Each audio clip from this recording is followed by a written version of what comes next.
Hey, welcome back. We're going to have another fun time with Business Growth Time. Today, we're going to talk about something I don't think we've touched before, LinkedIn ads. It's going to be a great way to get you in front of your target audiences.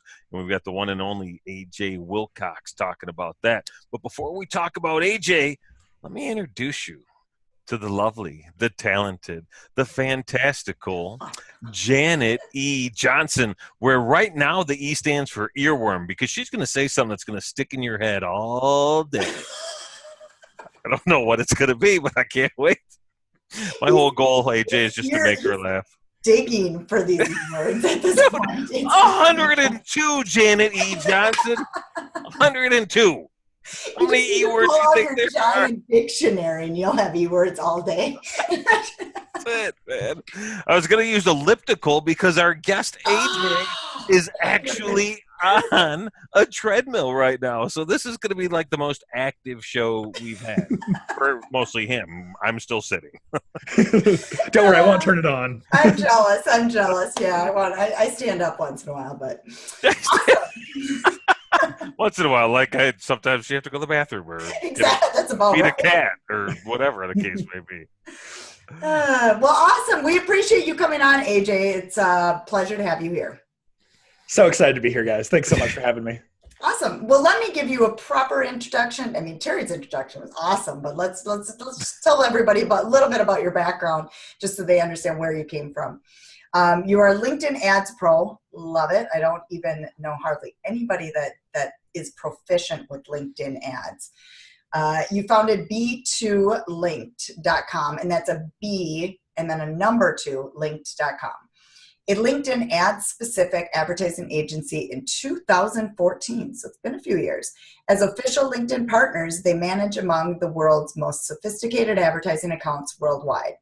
He's a ginger and a triathlete. He and his wife live in Utah with their 4 kids, and his company car is a wicked fast go-kart. Go-kart? What? Okay, we want to hear more about the car or go-kart. What's that mean? All right, so a big secret is I'm just a giant man-child, and I never grew up. So as soon as I was in corporate, sorry. Yeah, I got lucky. I bagged her while I was 21 and still a kid. She didn't know I had a penchant for go-karts. Anyway, we worked with a mechanic locally to kind of soup up a little mini dune buggy I have. So anyway, it's pretty quick. Awesome. You guys are all invited to my funeral. Where in Utah are you? I'm about 20 minutes south of Salt Lake in a city called Lehi. Okay. Very nice, man. Cool. Good view of the mountains, I trust. Oh, yeah. Yep. I go hiking in them every weekend. It's awesome. 10-minute drive. Very sweet. Wow. Very, very sweet. Do you have a lot of snow? Right now we have nothing. I picked up skiing about 2 years ago, and I've been twice this year, both times on man-made snow. I feel so bad for the ski resorts.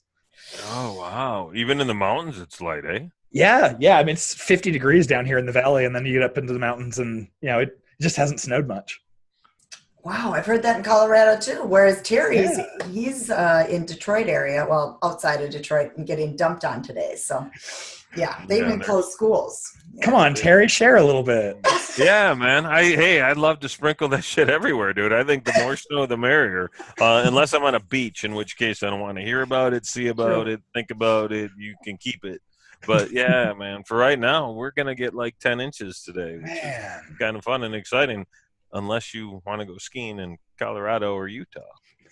Yeah, exactly. We went out to Utah a couple of years ago, and it was supposed to snow every day, and it didn't snow at all. And I mean, at one point I was going down the mountain, and my ski hit a rock.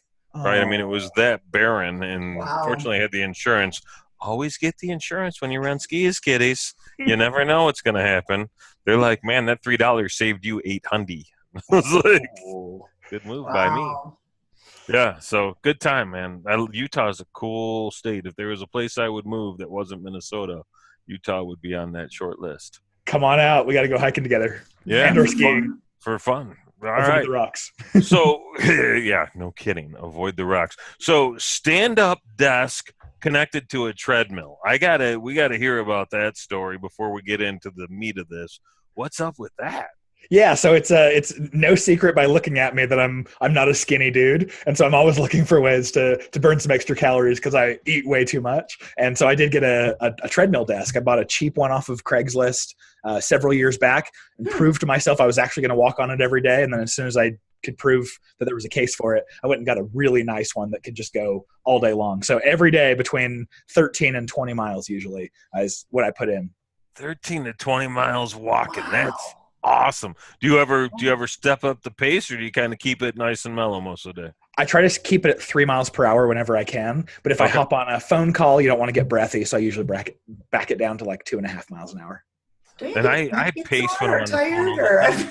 That's a lot standing. Yeah, you do get tired by the end of the day. But it's like a standing desk. I'll find, I mean, even just standing here for the podcast, I'll have my muscles will get tight and I'll kind of need to, like, you'll see me adjust, Sure. kind of move my weight. But when you're walking, it's a very natural motion and those muscles never get tired. So they just keep going. So do you not have a regular desk at all?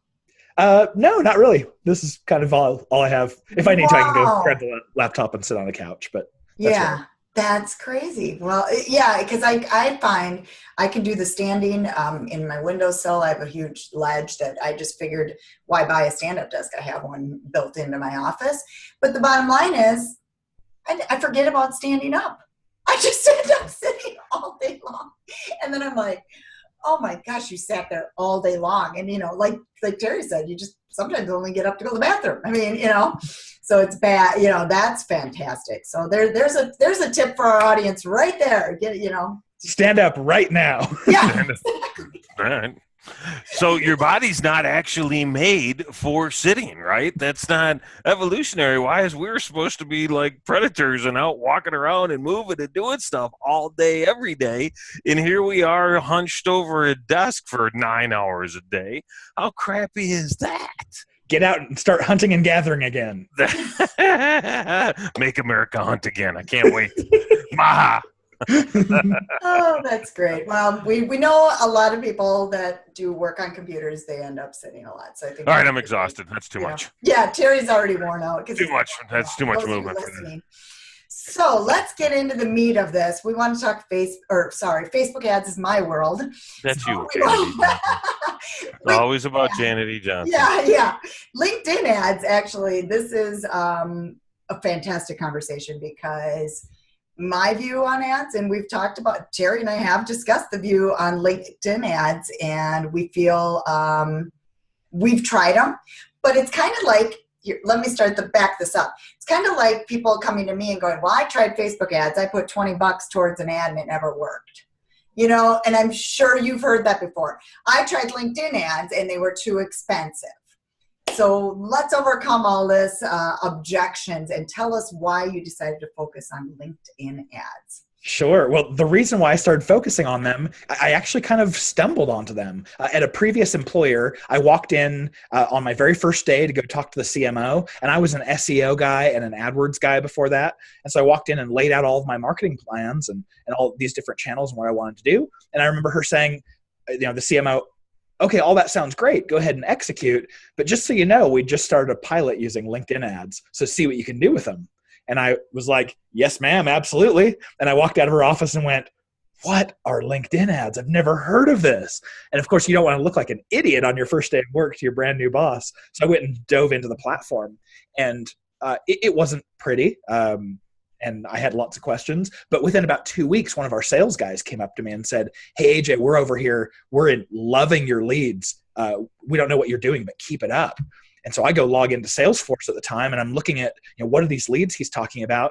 And every single one that he was talking about was sourced from LinkedIn. And so I went, wow, okay, so the platform's not easy to use, but wow, it's, there's really something here. And so I just kept investing, knocked it out of the park. And then a few years later said, well, why should I just not let anyone else enjoy these talents? Why would I stay for one employer? And so I said the easiest way to get my great knowledge about LinkedIn ads out to as many people as possible is an ad agency. So that's what started it.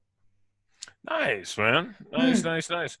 So that's very cool. So can we talk a little bit about what you did in that first experience? Was it creating the right graphics and the right messaging? Was it the right targeting? And how much did you play around and adjust and test and all that fun happy crap before you got that message from the sales rep saying, "You rock, AJ"? Yeah, well, it was only 2 weeks, so I hadn't done much. I just really, quite frankly, got lucky. But I'll share with you what makes LinkedIn ads great and what are the challenges, and I'm sure you know the challenges very well. What makes them great is, first of all, the targeting.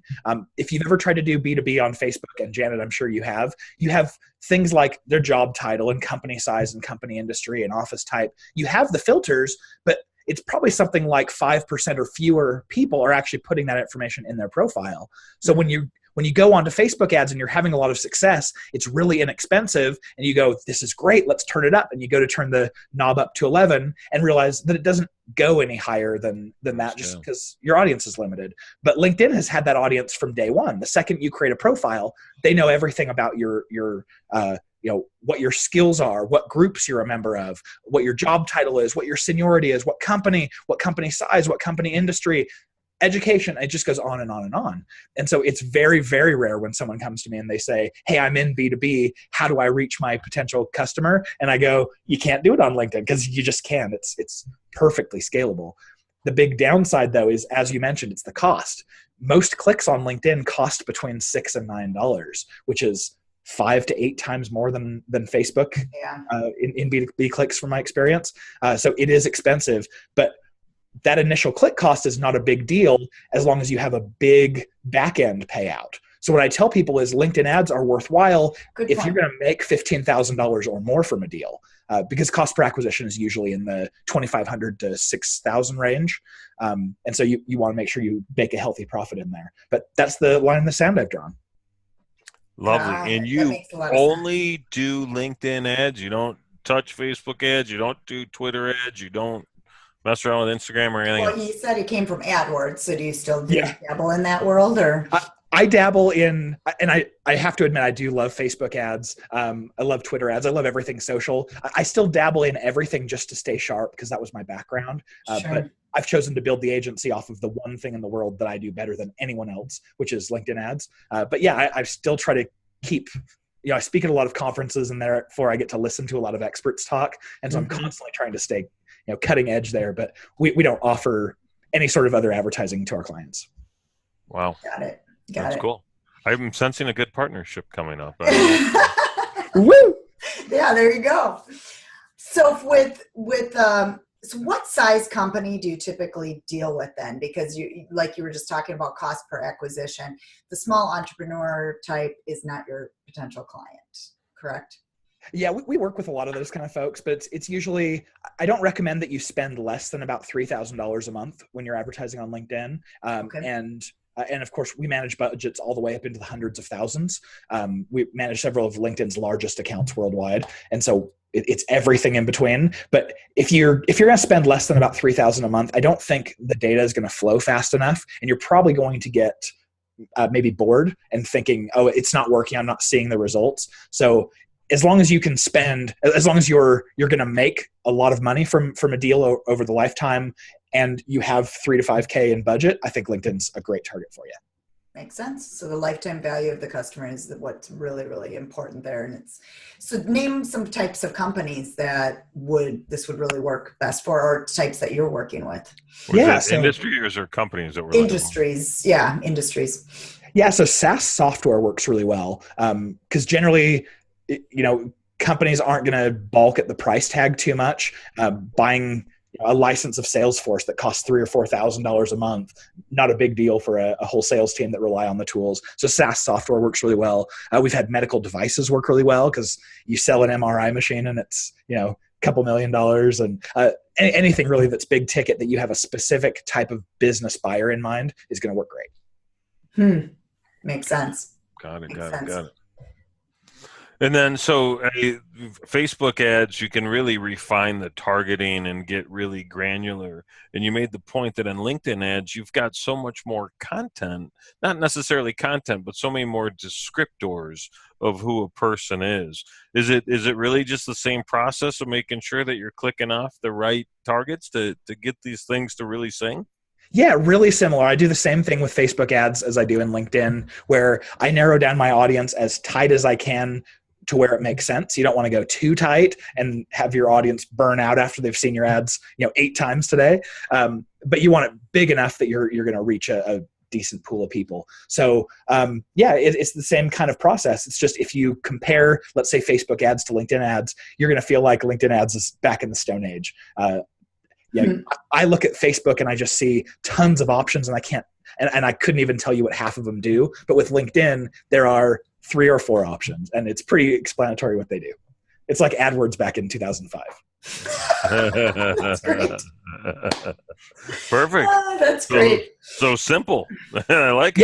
Yeah, and simple makes it great to manage too. Oh, sure. Oh, yeah. No, I'm in Facebook ads daily, like digging and manipulating, and it's crazy. Yeah, it sometimes makes my head just go, oh, it's a spinning world of Facebook ads, and it changes every single day. They add something different and new, and and then you have to do this and that. And where did that menu go? Let me seek around for it. Yeah. Oh, yeah. Now they just got rid of Power Editor yesterday, so it's gone. It's crazy. Question though. Here's my question regarding video, because Terry and I have been. We actually did the one you might have listened to was talking about video for LinkedIn. And I'm a huge believer in video, and it's so great how you can do a Facebook Live or a video on Facebook and you can promote that video. Is video something that you work with at all with the ads side of things? Yeah. So I think it's public. I think I can say this. If not, I'll come back and be like, hey, can we cut this part out? But so LinkedIn has been doing a video ads pilot for the last several months.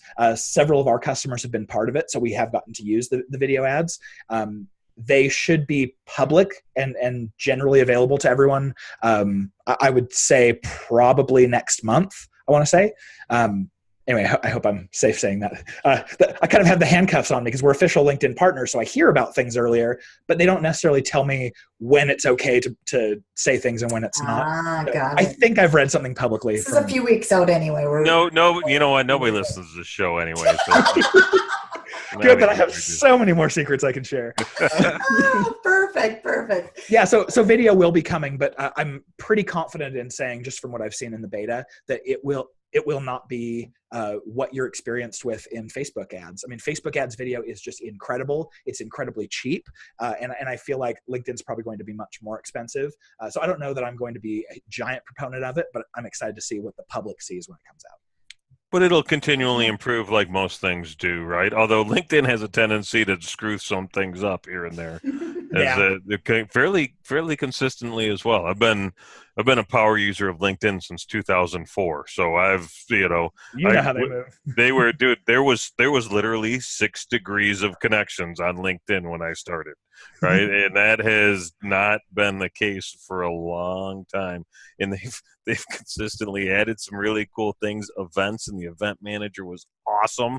Thank you for taking that away. Good job, guys. It's just amazing what they've done and undone. I'm excited to see that they're rehashing groups to try and make groups more relevant again, because groups have turned into a ghost town over the last couple of years. Yeah. Not all groups, most groups. Yeah, I'm probably a member of 15 groups, and there are probably only 2 that real conversation is happening in. So I go and I nurture those, and I love to participate in those groups, but that means 13 I stopped checking because someone comes and drops their content in to self-promote and bounces. Right. It's a drive-by. It's drive-by posting in all of them. It's similar in Facebook too. So from a ad perspective, like the actual visual, I know Facebook has some pretty specific rules about what amount of content can be on versus graphic. Is it similar on LinkedIn? What do people need to be aware of there? So what is similar is the image sizes are 1200 by 627. So pretty much the same exact size as Facebook asks for, which is great. The really big advantage here is that there's no 20% rule. So you can put as much text in that image as you want, and it's not going to be a problem. Although what we have seen is that if we use an image that has a button superimposed and some gradients and looks like it's been engineered and designed by a designer, a lot of times people will subliminally, just as they're scrolling down their feed, they'll identify it and go, oh, that must be an ad, and they'll just skip it. So if we use kind of a naked image, one that is just pretty raw and not super touched up, it'll feel like content. And as soon as people's eyes go to it, then they'll actually read what it's about. So I do like to use fairly unencumbered imagery, but you can use whatever you want. And I've seen, webinars, you can put the date and time right in it, and that works really well. So yeah, you can really do whatever you want there. That's really neat, right? So you've got a lot more flexibility is what I'm hearing. Mm-hmm. Yeah. And you've noticed that ones that don't look like their ads perform slightly better or significantly better. Which would you say? I would say it's pretty significant. We've seen rises in performance of 15 to 20%. So that's a good sway, especially at larger budgets. Absolutely. Huh. Very cool. It is interesting to hear about the ads. Now, Terry, I remember Terry trying LinkedIn ads. Oh man, I was intentional not bringing this up. On some of it when I was helping him with it. I remember that. What? I don't know. And I was doing. It was I think I used a term that I probably won't use here. It was horrible, man. I was doing this project for an insurance company that was trying to recruit some agents, and the idea was that we would put on a lunch and learn, and I would teach these insurance agents how to grow their business using social media, and this agency would sponsor it, and there was zero commitment, and basically all I was trying to do was sell a free lunch and learn. And so I went and did the targeting and found the insurance folks that were in the region and put this ad up, and it got, several thousand impressions, and I don't remember if it had 0 or 1 click. Oh, sad. It was yeah, sad, super sad. It was so depressing. But it was obviously not a great ad because I had mildly better, but not much results on Facebook. But it was abortion-esque, if that's a word. It was really bad. Well, I'll tell you, just the way that you're describing the ad to me, the setup sounds really good. People tend to respond really well when there's urgency involved, and there's no more urgency than saying, if you don't write this date down on your calendar and sign up now, you're going to miss this great opportunity. So you stroke their fear of missing out, that FOMO. Yeah. So it sounds actually like a really, really good campaign. I'm sad that it didn't take off. I am too. It was a couple of years ago, wasn't it? It was. Yeah, it was. It had to be. So, it might have been November of 16. It could have been 15. So it was a minute ago. But yeah, it was really wild. I was so stoked. And maybe I didn't spend enough, because as I think about it and what you were saying in terms of what the I don't know if it's CPM or what your actual unit of measure was there, but I don't think I spent $8 on the whole campaign, right? And so I don't know what I $3,000 a month. And right. I don't think there was something I did wrong. Maybe get away with that on Facebook back then, and not even now. I mean, but it wasn't. I didn't try to not spend the money. I had the budget set. It didn't happen. Yeah, that's interesting. Right? It just didn't. It didn't work to take the money. So if that happens to you, what do you do, AJ? User error. Yeah, let's say you put a budget, it's not taking off. We've talked about this with Facebook ads before. What would you do? What would you change? Yeah, so it's exactly the same thing that you've experienced on Facebook ads before, where essentially the platform right out of the gate is showing that ad to a bunch of people. So you get those initial impressions, and it's trying to understand, is it going to get clicked on very often or isn't it? And then it levies a relevancy score against it. It's the same concept as Facebook's relevance score or AdWords quality score. And essentially what happened is you launched this ad, LinkedIn looked at it and went, nobody's clicking, has a really low engagement rate. We're just going to sideline this. Our opportunity is much better to show someone else's. So what I would do is relaunch a new ad. So try some new creative. If there was something about the image or something about the text that was turning people off, see if you can launch something else that LinkedIn will actually like and will get clicks. Because I'm guessing that if that ad got shown to, 3,000 or 4,000 more people, it would probably average out and it would probably be a good ad.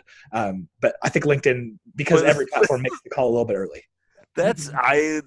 So that's complete. I'm not in this space, right? So it being news to me doesn't really mean much. This whole conversation's news to me, man. But Janet, is that familiar to you? Same thing. I ran a campaign last month, same exact thing. It was just the conversion rate just to get somebody on an email list was $95. And yeah, I'm like, this is crazy. Put a complete kibosh on it, redid the audience, redid the whole copy, and now I'm paying $1.60 or something, $1.50 per conversion.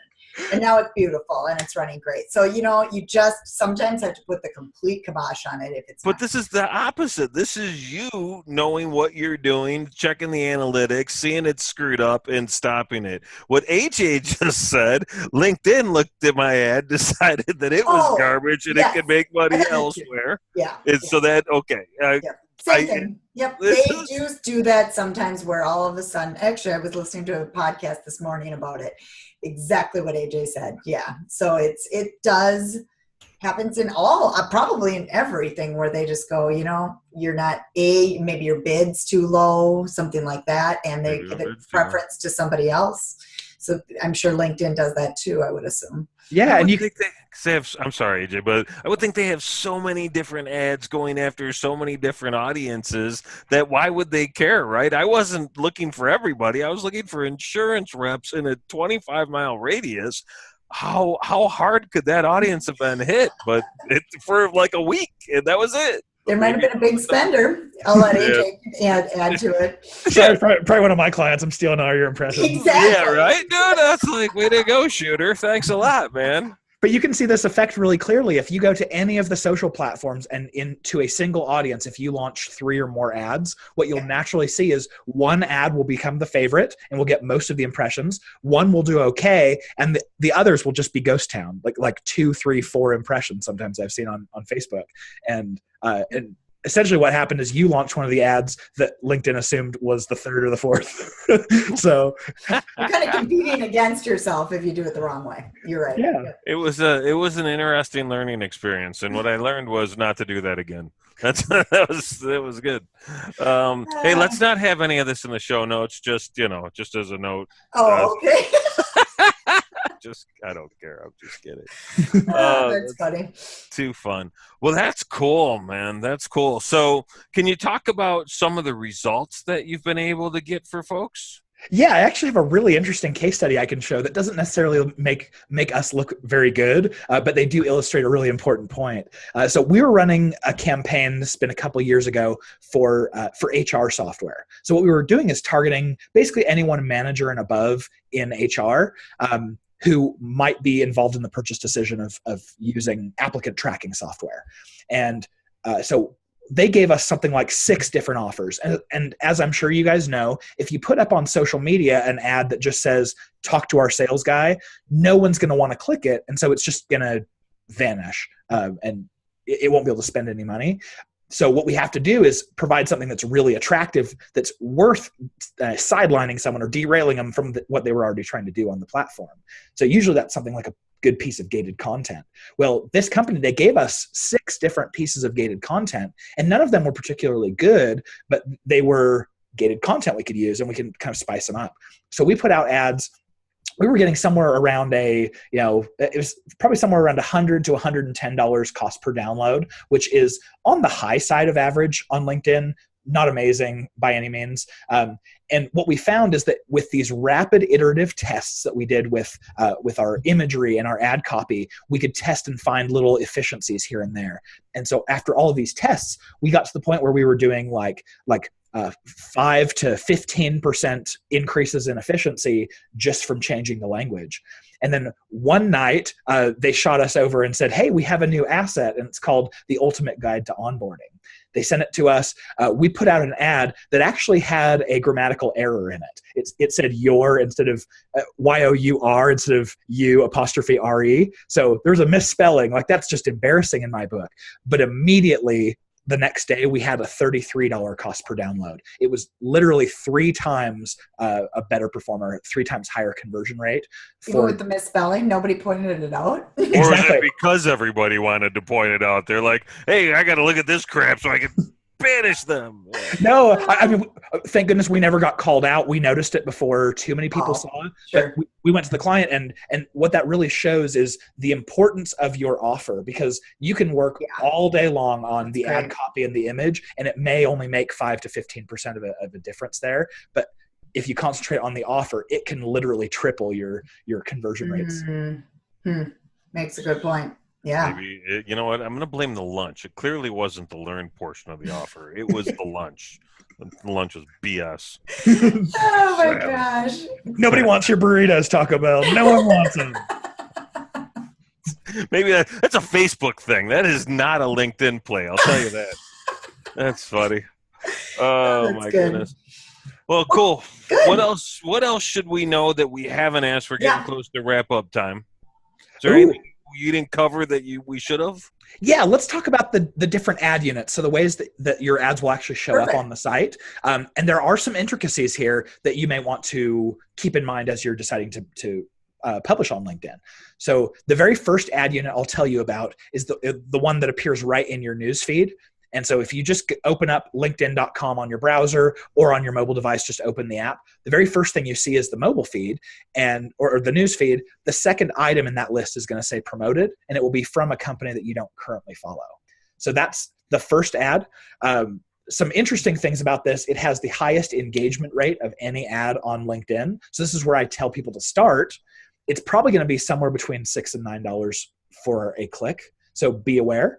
And I would recommend on small budgets to bid low. LinkedIn will tell you, hey, your audience is paying between $8 and $14 a click. Don't believe them. Just set your bid pretty low because you'll probably be able to fill your budget anyway. Is 4 the number there? If it's between 8 and 14, what are you thinking about setting it at? Yeah, I'll set. LinkedIn will actually give you a floor, and I don't like that they do this, but they do. They'll tell you, the minimum bid you can do is $4 or $4.50. And so I'll also usually spike the minimum bid by 10 or 20 cents to start out. But if a client comes to me with a significant budget, then we obviously want to be a little bit more competitive. So it's a much more transparent auction than Facebook's, just because you can put whatever bid you want and see it pretty immediately if it's working or not, and then you can raise it or lower it. So cool. But keep in mind with this ad unit, you get a lot more engagement, a lot more space in the user feed, a lot more attention. But the vast majority of the traffic is going to come from mobile devices. So if your landing page is not mobile friendly, then it's probably not going to perform very well. So that means the page has to load really quick on mobile. The form can't have too many fields, and otherwise this will be your best friend here. The next ad unit is if you're on desktop machines or on your laptop. If you look over in the right rail as you're navigating around LinkedIn, every so often you'll see a little 3-pack of text ads, and they're called LinkedIn text ads. They have a little 50 by 50 pixel image, which is just teeny, and then 2 lines of text. Those are much less expensive. You can pay all the way down to $2 a click on those, but they have a really, really low engagement rate. To give you an example, the average is 2.5 people clicking out of every 10,000 people who see the ads. It's a 0.025% engagement rate. They're really ugly ads. Yeah. I mean, they are ugly. And no one knows they exist. They're not pretty. But prettier ads. But if you are going after an audience that you need more form fields filled out from, you know that all of these ads are only seen by people who are on a desktop machine. So they have access to a full keyboard. And and then they're cheaper. So if you're going after a pretty wide audience, those can make sense. Mm-hmm. And then finally, you have one that's an ad type that Facebook doesn't have anything like, and these are called sponsored in-mail. And you don't pay per click on these, you pay per send. And you can send it directly into someone's LinkedIn in-mail box. And it lives there. It lives in their in-mail box for a full 60 days. So none of your competitors can bump your ad. That's interesting. Now I know why I'm getting these random messages. Like, yep. I'm not connected to this person. I didn't even know that. That's interesting. Yep. Every 60 days, you'll probably see one. To me, that's a little spammy. I mean, but it's messengers doing the same thing on Facebook. I mean, I get it. So, but it's almost, do you use that one often? Which one do you use the most? I'd guess the first one you talked about. Yeah, sponsored content is my Halo ad unit. We use it probably 95% of the time. It's the first one I recommend. Sponsored InMail, I agree. It feels a little bit intrusive to put a message in someone's inbox unless it's truly special. If you're doing something like hey, because you are a pro in this industry, you need to be at this lunch and learn. Here's the date. That is probably going to work really well in an InMail. But saying something like, here, we'd love for you to come to our landing page and download this white paper, not going to work. It's going to feel like, wow, that's spam and I'm not going to open it. And you paid per send. So if you have a message that's not going to get engaged with, it gets expensive. It's right. You still pay for it regardless if anybody does anything with it. Janet, you got a really special InMail yesterday or inbox message on Facebook. No? I get a slew of them. Have you ever noticed your second level of Messenger where the filtered ones? I forget. I don't see them most. And all of a sudden I had this slew of them. Oh, yeah. The foreigners. Telling Janet how pretty she is and how much they would like to get to know her outside of her profile. Yeah. Wow. It was embarrassing. We got the exact same message. All the grammar was off. All the commas were in the wrong place. I mean, it was just... Yeah, so I posted it, but anyway. Well, and it's sad. Every so often, you'll hear about someone trying to treat LinkedIn like Tinder, and yes. And Janet, I'm sure you've gotten it before, and it's embarrassing. Not too much on LinkedIn, which is good. A lot of people have said they do, but I haven't really gotten too much of that. A few here and there, but it's been clean. I don't get a lot of spam on there, except for what you're talking about. I'm like, where did this come from? And now that you've said there's sponsored ads there, that makes a lot more sense because I didn't know that. Yeah. And if you have a premium LinkedIn profile, they generally give you somewhere between 5 and 10 messages you can send to someone's inbox custom without having to be connected to them. So it could also be that. It could just be someone who signed up for a premium profile and then is using one of their 5 messages on you. Interesting. Huh, that's cool.